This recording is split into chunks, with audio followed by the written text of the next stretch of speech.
অন্তর্বর্তীকালীন সরকার কয়েকটা অধ্যাদেশ করেছে বিচার বিভাগকে স্বাধীন করার জন্য এবং একই সাথে বিচার বিভাগের স্বাধীন সচিবালয় প্রতিষ্ঠার জন্য। তো এখন যেটা ঘটলো যে আমাদের বর্তমান সরকার বলেছে, বর্তমান সরকার এগুলোকে অনুমোদন করে নাই, যার ফলে এগুলো বাতিল হয়ে গিয়েছে।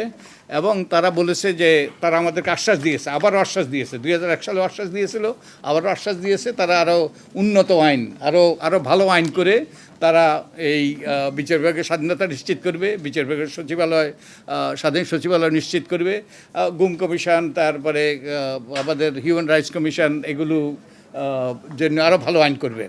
তো এখন দুর্ভাগ্যবশত আমরা তো আশ্বস্ত হচ্ছি, কিন্তু আসলে কি আমরা আশ্বাস পাচ্ছি? আমাদেরকে ওনারা আশ্বাস দিচ্ছেন, কিন্তু আমরা কি আশ্বস্ত হচ্ছি? আমি আমাদের কথা বলতেছি না, আমি আপনাদের কাছে একটা কোট করব। নিউ ইয়র্ক টাইমস এই 2 দিন আগে, পরশু দিন একটা আর্টিকেল লিখেছে। নিউ ইয়র্ক টাইমসের আর্টিকেলটা হইল,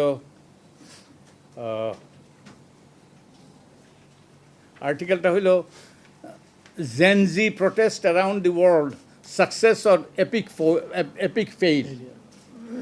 Gen Z protest around the world, success or epic fail. তো বাংলাদেশ সফরে কি বলেছে তারা? আমাদেরকে এত আশ্বাস দেওয়ার সত্ত্বেও আমরা তো আশ্বস্ত হতে পারছি না, এমনকি বিদেশিরা আশ্বস্ত হতে পারছে না। বলছে Bangladesh, what happened? Early starters, Gen Z scored its first revolution in 2024. When youthful demonstrators in Bangladesh kicked out the authoritarian scion of a political dynasty after a bloody crackdown. তারা এই যে আমাদের তরুণরা সেই কর্তৃত্ববাদী সরকারে বিতাড়িত করেছে। Okay, what changed? তো তাদের কথা হলো, a Nobel peace laureate was named interim leader, আমাদের প্রফেসর ইউনুসকে, but in elections in February voters brought back to power another party led by a scion of another political dynasty.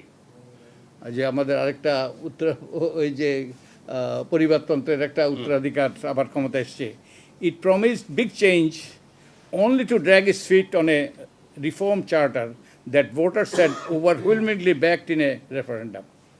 তো এটা তো আমরা তো অনেকের মধ্যে প্রশ্ন, আমাদের নাগরিকদের মধ্যে বিদেশিরা পর্যন্ত আশ্বস্ত হতে পারছে না আশ্বাস দেওয়া সত্ত্বেও। তো এটা নিয়েই আমরা আলোচনা করছি যে এই অধ্যাদেশগুলো বাতিল হয়েছে, তারা আশ্বাস দিয়েছে যে আরও ভালো অধ্যাদেশ করে আমাদের ভালো আইন দেবে, কিন্তু আমরা তবু আশ্বস্ত হতে পারছি না।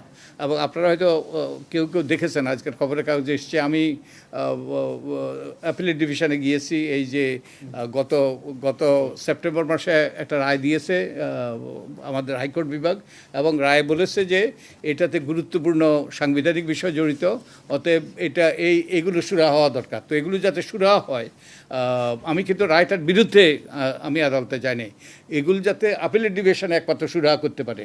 তো সেখানে আমি গিয়েছি, এবং একই সাথে যে বিচার বিভাগের সচিবালয় প্রতিষ্ঠিত হয়েছে ওটা যেন স্থিতাবস্থা থাকে, সেই জন্য আমি আদালতে গিয়েছি। তো আপনারা যদি সোচ্চার হন, আপনারা যদি এর ব্যাপারে আপনাদের কণ্ঠ মিলান, তাহলে হয়তোবা আমরা বিচার বিভাগের মাধ্যমে আমরা এটার সুরাহা পাবো, এবং একই সাথে সরকারও বাধ্য হবে যে এই প্রতিজ্ঞা করেছে তারা এই প্রতিজ্ঞাটা রক্ষা করবে।